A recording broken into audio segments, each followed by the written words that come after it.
Now, Parliament is reconvening amidst uncertainties surrounding the consideration of a controversial electronic levy. Government has decided to present an amended rate of a levy, reducing it from 1.75% to 1.5%. With the rumored absence of a speaker from the jurisdiction, it is unclear if the matter will be taken, considering previous tension on the floor of the House occasioned by the absence of the speaker. Now, ahead of sitting, the Deputy Minority Leader, James Kluche Aveji, has been urging the Majority Caucus to wait till the return of a speaker before tabling the controversial bill. Joining us is our Chief Parliamentary Affairs Correspondent, Komla Kluche. He is observing proceedings in Parliament. Thank you for joining us, Komla. Has Parliament resumed yet, and do we know at all if the E-Levy is on the business paper? Has resumed. Seating just started just about some 7 minutes ago. And just as seating started, the Clerk to Parliament, Cyril Nsia, announced to members of the House that the Speaker is unavoidably absent from the country, and he will be away for up to about the 13th of February, and that in his absence, the first Deputy Speaker will be acting in his stead and will be chairing anything that has to do with Parliament and will be performing duties as assigned him by the Speaker. But on the issue of the E-Levy, there's absolutely nothing on the other paper that is suggesting that. The Minister of Health is scheduled to come and answer a lot of questions that has been filed by members of the House, some regarding their constituency, and then others also regarding the ministry. This is what has been outlined in the other paper for the day. But I have also been snooping on some snippets of information to find out why the E-Levy is quite absent on the other paper. It does appear some leading members of both sides, very matured ones, have been speaking to each other and indicating that it would not be in the interest of the House for them to take the E-Levy whilst the Speaker is absent.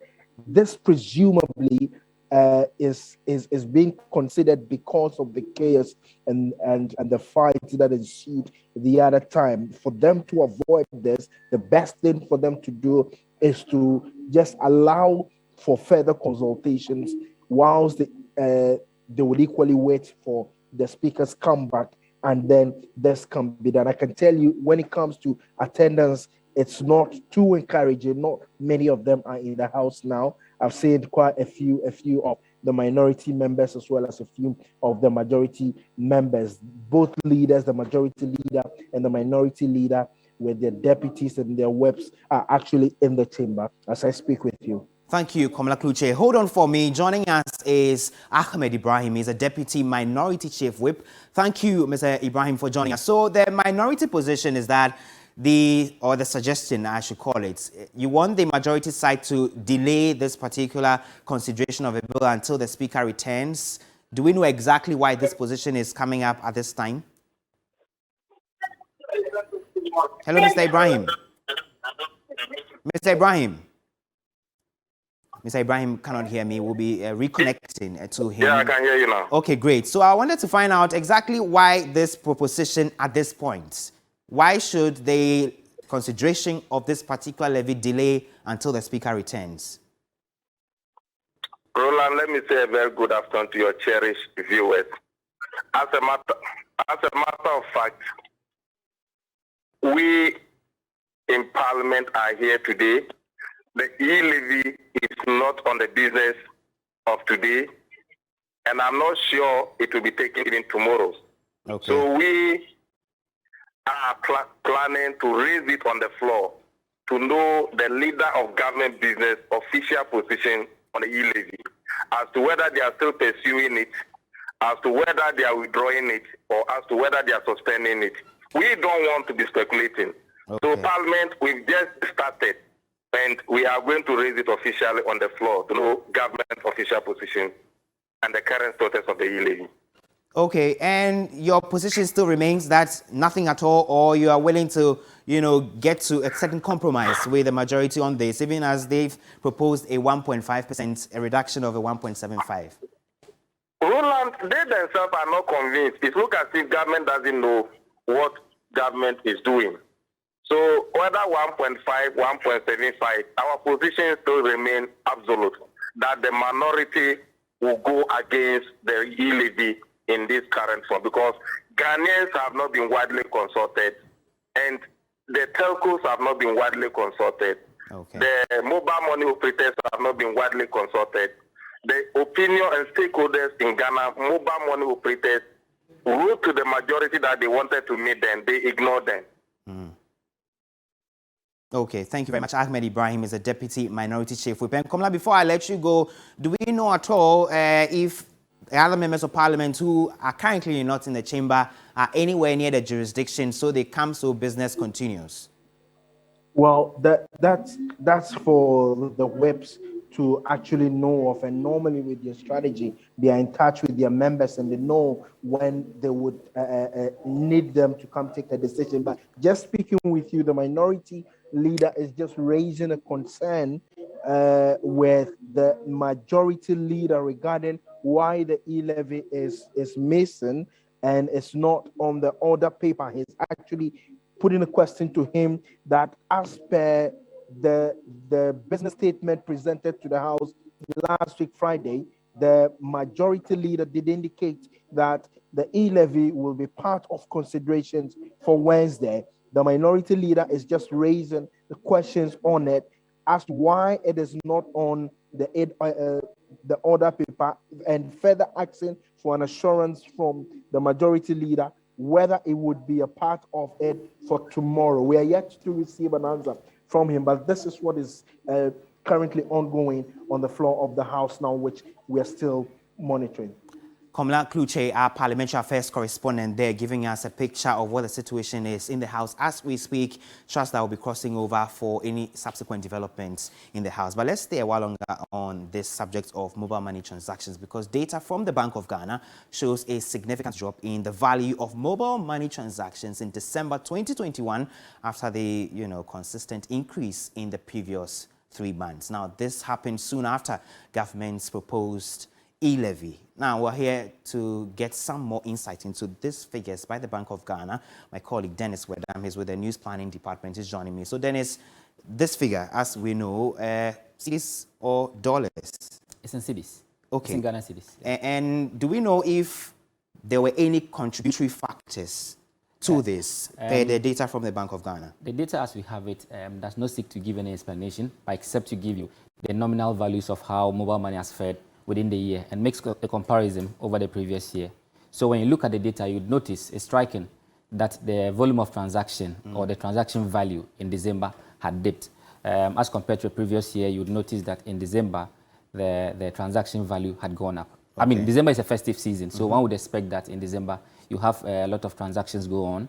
But strangely, we find that in December for 2021, there was a dip in that data. And again, does the BOG say in any terms how these or the dip that they witnessed could be, recouped in terms of the people who may have left the mobile money platforms and the transactions also because of all of the intervening factors? So like I mentioned earlier, if you look at the whole data, right from July, where the data peaked, we had 99.1 billion cedis by way of value of transaction. Okay. Then it went down.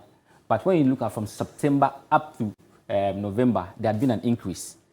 And December especially, one would have expected an increase because it's a festive season, like I mentioned. And again, if you look at the data for the previous year, you would notice that, that was in 2020, there was also an increase in the data for December. Right. So it's surprising that in 2021, just soon after the E-Levy thing was started, then you begin to have some of these dips. But let me also add that when you come to the entire transaction value for the years, there has been an increase. There's actually been a 22.5% increase over the 2020 data. Okay. So yes, that needs to be mentioned as well. Would it be far-fetched for anybody to suggest a connection between this e-levy and the controversy surrounding it and the dip that we're seeing, especially as we had it in December? Well, so the data is open for analysis and then for meaning to be read into interpretation. Yes. Right? So if you look at what had happened right after 17th of November when the budget was read in Parliament, I mean, it's not far from it to suggest that maybe the conversation about e-levy has partly contributed to some of these things. But another striking thing that you see with the data is that when you look at the total number of transactions that were carried out, there was an increase from November to December.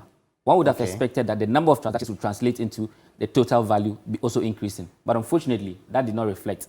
Possibly, it means that even though there were a lot more transactions, it means that the transactions were of little value. Yes. So people transacting in small amounts. So it didn't really reflect in the total value of transaction for that particular year. So my colleague Dennis Wedam there, and you know this conversation about the e-levy would not go away because just yesterday we had the Mobile Money Agents Association speak about the attrition rate that is expected if this particular levy is, passed by Parliament, which has received a lot of condemnation by a section of the public. So we're going to be staying with this particular e-levy subject a while longer because Communications Officer of the NDC, Sami Jemfi, is worried the e-levy being introduced by government only amounts to taking the little from the poor Ghanaian and not a tax. Speaking on TV3 New Day, he insisted the introduction of a levy only gives credence to concerns that the economy is definitely not in a good shape.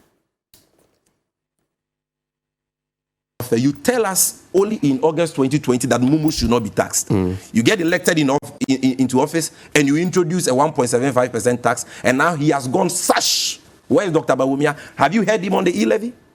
So the first reason why we are against the e-levy is because it is deception. This is not what we were promised. It is not a tax, it is theft. We have a tax regime as a country. In Ghana, there are 5 forms of taxes. There is income tax. Corporate organizations pay corporate income tax on their profit. Individuals pay personal income tax on their wages and salaries. We have VAT, which is an expenditure tax. You pay as you spend. Consumption tax. In Ghana, under our tax regime, we do not tax savings. That's right. We do not tax capital or investments. We do not tax withdrawals. But the e-levy, if approved, will be imposed on savings. It will be imposed on capital.